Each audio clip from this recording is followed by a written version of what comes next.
Selamat pagi untuk kelas 10 IPA. Apa kabar kalian?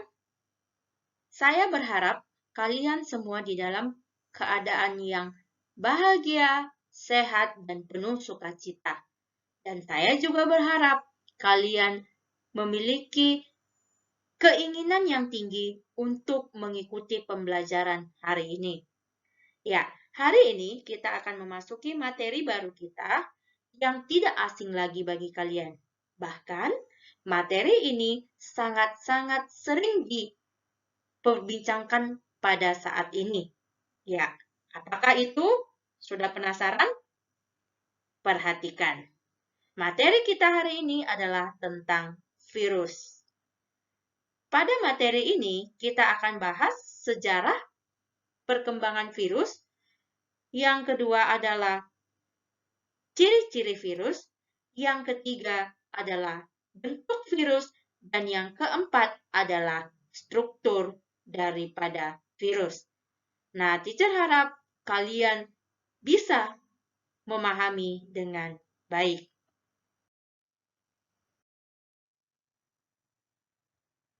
Baik, kita akan memulai materi kita mengenai sejarah penemuan virus. Pertama sekali ditemukan oleh si Adolf Meyer, seorang ilmuwan Jerman pada tahun 1883. Ketika sedang meneliti penyebab penyakit mozaik pada tanaman tembakau.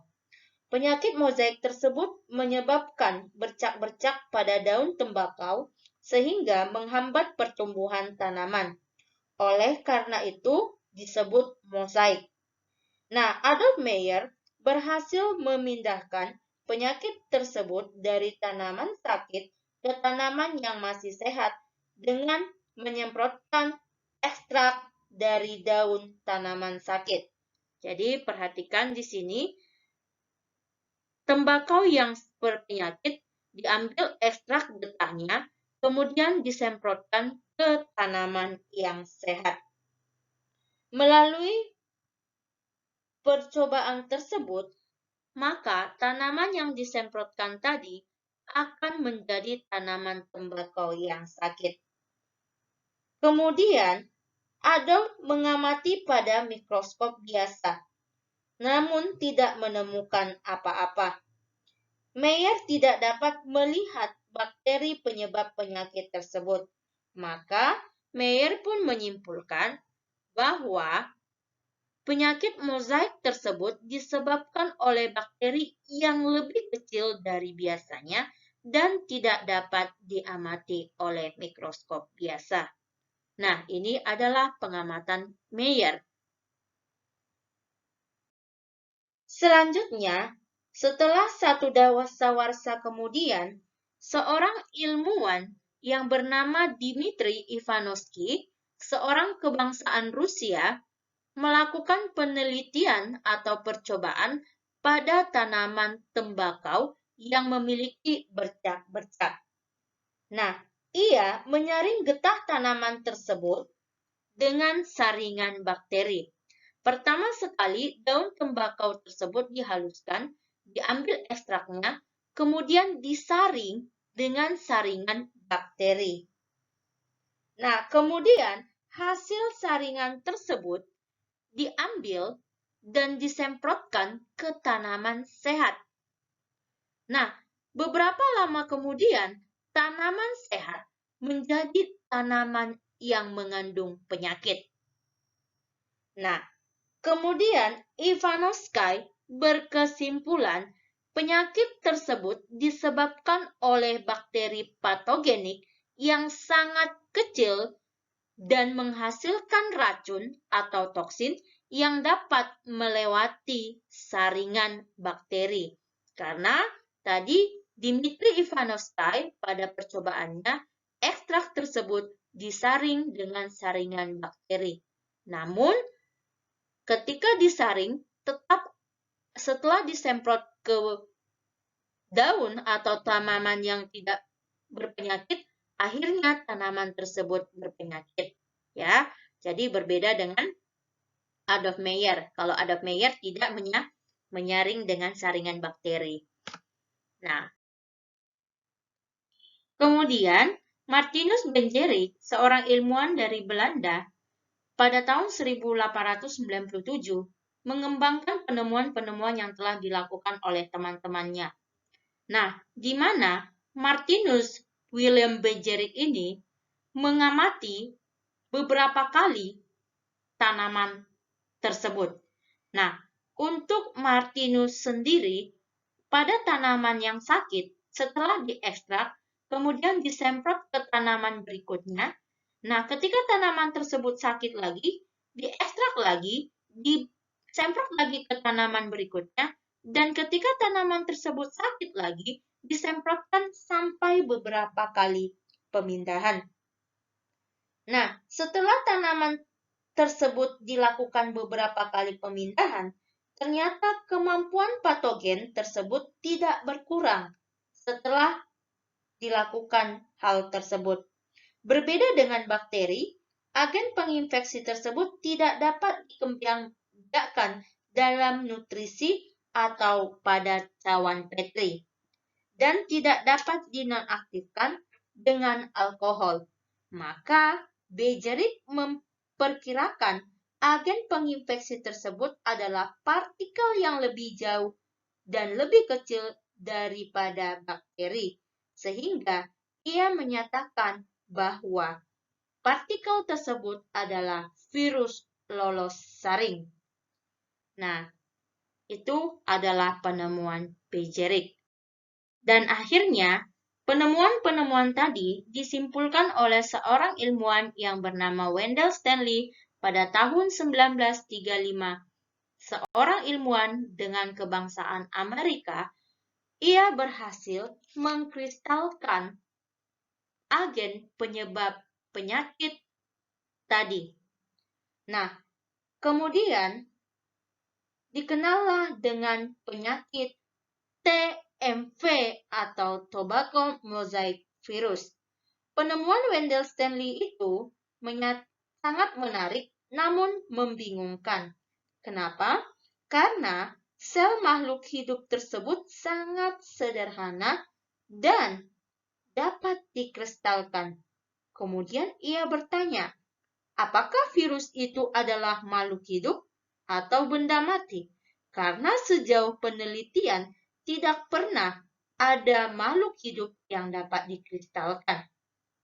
Seandainya virus termasuk benda mati, maka kenapa ketika Benjerik mengamati, ia bisa berkali-kali menginfeksi tumbuhan atau tanaman sehat. Hal ini menyatakan bahwa virus tersebut dapat bereproduksi. Nah, untuk menjawab penelitian tersebut, maka kita akan mengikuti materi selanjutnya.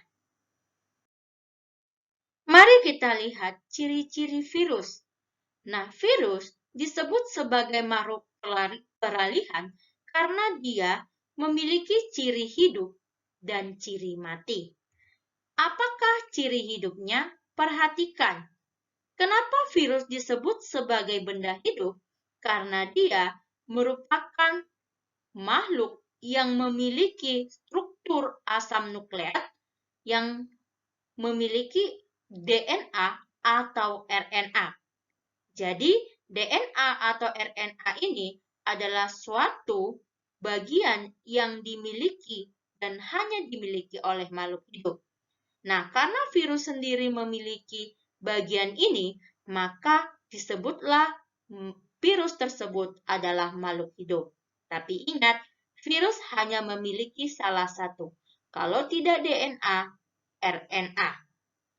Yang kedua, dia mampu melakukan reproduksi atau perkembangbiakan baik secara litik dan lisogenik. Apa ini? Nanti akan kita pelajari pada bagian selanjutnya. Selanjutnya, virus juga dikatakan sebagai benda mati karena ada 3 alasan. Yang pertama, dia hanya hidup pada inang yang hidup. Jadi ketika induk atau inangnya tidak hidup, maka dia tidak dapat hidup di dalamnya. Yang kedua, dapat dikristalkan. Penelitian yang dilakukan oleh Wendell Stanley. Dan yang ketiga, dia merupakan makhluk atau benda aseluler. Ya, uniseluler kemarin bersel satu, multi bersel banyak, dia A, tidak seluler, tidak memiliki sel. Seperti dinding sel, membran sel, sitoplasma, dan organel sel lainnya. Jadi, virus itu disebut sebagai makhluk peralihan, bisa hidup, bisa mati. Virus memiliki variasi bentuk, seperti batang, contohnya adalah tobacco mosaic virus, polihedral, contohnya adalah adenovirus yang mengakibatkan penyakit batuk rejan, bola yang mengakibatkan penyakit HIV dan influenza, serta penyakit COVID-19 yang terkenal saat ini, dan berbentuk T yang contohnya adalah bakteriofag yang menggunakan bakteri sebagai media pembiakannya. Terakhir, kita akan mengamati struktur tubuh virus bakteriofag. Nah, struktur tubuhnya terdiri atas 3 bagian, ada kepala, ada bagian leher, dan ada bagian ekor. Pada bagian kepala, kita akan menemukan selubung kapsid. Nah, selubung kapsid itu sendiri mengandung protein yang berperan melindungi bagian dalam. Nah, bagian dalam terdiri atas asam nukleat, bisa DNA atau RNA, jadi tidak pernah mengandung keduanya sekaligus. Nah, pada bagian ekor terdapat selubung ekor. Nah, kemudian pada bagian ekor juga terdapat serabut ekor yang seperti kaki. Dan pada ekor juga terdapat lempeng dasar atau sebagai dudukan dan jarum penusuk. Nah, inilah struktur tubuh dari bakteriofag atau virus yang berbentuk huruf T. Sekian pertemuan kita hari ini. Teacher harap kalian bisa memahami sejarah perkembangan virus, ciri hidup dan mati virus, struktur tubuh virus. Jika ada pertanyaan, silakan hubungi teacher. Terima kasih, Tuhan Yesus memberkati.